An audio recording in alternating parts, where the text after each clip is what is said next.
야, 로그 픽처 프로파일 그거 10비트, 12비트, 14비트 전문가용 카메라들에 넣어줬던 기능인데.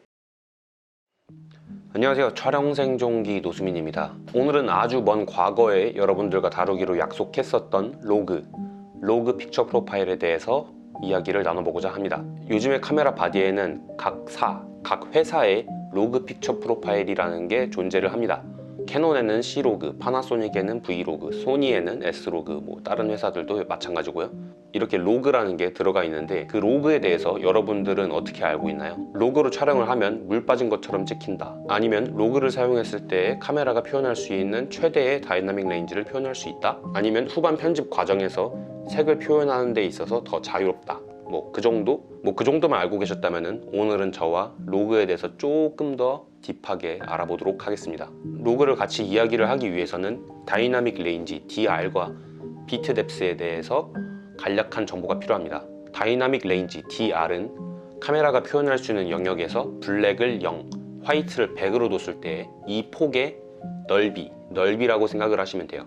그러면 DR이 좁다, 0에서 100을 표현할 수 있는 범위가 좁다, DR이 넓다, 0에서 100, 블랙에서 화이트를 표현할 수 있는 범위의 폭이 넓다, 이런 식으로 생각하시면 되고요. 비트 뎁스는 이 DR이라는 폭이 있잖아요. 이 폭 안에 이 블랙과 화이트의 단계가 어느 정도 오밀조밀한가에 대한 값입니다. 그 오밀조밀함의 정도를 개조라고 말하기도 하고요. 이 단계가 많을수록 개조가 높다, 개조의 단계가 낮다 라고 말을 하고, 비트 뎁스가 높다, 비트 뎁스가 낮다 라고 말을 하기도 합니다. 비트는 8, 10, 12, 14 이런 식으로 값이 올라가게 되고, 우리가 사용하는 일반적인 컨슈머 카메라들은 보통 8비트를 표현할 수 있습니다. 그러면 당연하게도 이 DR이 넓고 비트 뎁스가 높은 카메라들이 데이터가 굉장히 많고 후반 작업에 유리하다는 거겠죠. 하지만 이 8비트와 10비트의 데이터 양의 차이는 어마어마하기 때문에 우리가 보통 사용하는 컨슈머 카메라들은 8비트까지만 지원을 합니다. 다시 돌아와서 이제 로그에 대해서 다시 이야기를 해볼게요. 로그는 로우가 아닙니다. 카메라에서 만들어낼 수 있는 최고의 품질의 이미지가 아니라는 거죠. 애초에는 14비트로 들어오는 이미지들을 10비트에서 효율적으로 컨트롤하기 위해서 로그라는 게 만들어졌는데, 현재에는 그 개념이 우리가 사용하는 컨슈머 카메라, 이런 8비트 카메라에도 적용돼서 나오는 겁니다. 보통의 픽처 프로파일들은 선형적인 저장 방식이라고 하고, 이 선형적인 저장 방식은 카메라가 데이터를 저장하는 데에 충돌하는 지점이 있습니다. 그 문제는 물리적으로 한 스탑을 표현하기 위해서는 2배의 밝기가 필요합니다. 그러니까 1, 2, 4, 8 이런 식으로 2배의 밝기가 필요하다는 거죠. 그런데 이거를 데이터화하면서 한 스탑의 데이터를 저장하기 위해서는 똑같이 2배의 비트 뎁스가 배정이 되는 겁니다. 그렇게 데이터를 저장하게 되면은 명부 쪽에 데이터가 많이 쏠리고 안부 쪽에 데이터가 많이 부족하게 되는 현상이 일어나게 되는 거겠죠. 이 문제를 해결하고자 기술자들이 쥐어짜내고 만든 게 로그인 겁니다. 같은 다이나믹 레인지 안에서 불균등하게 데이터의 포진이 이루어졌잖아요. 이거를 어느 정도 균등하게 배치를 시키는 로그 함수를 카메라에 집어넣은 겁니다. 그리고 편집 과정에서는 그 로그 함수를 다시 리니어하게 표준으로 해서 우리가 느끼는 정상적인 색으로 다시 표현을 해주는 거겠죠. 사람의 눈은 일정량 이상의 명부에 대해서는 인지하지 못해요. 하지만 안부에 대해서는 더 민감하게 반응을 합니다. 카메라는 아까 말씀드렸던 것처럼 우리의 눈과는 반대로 데이터를 저장하기 때문에 그거를 해결하기 위해서 만들어낸 게 로그다 라고 정리할 수 있을 것 같습니다.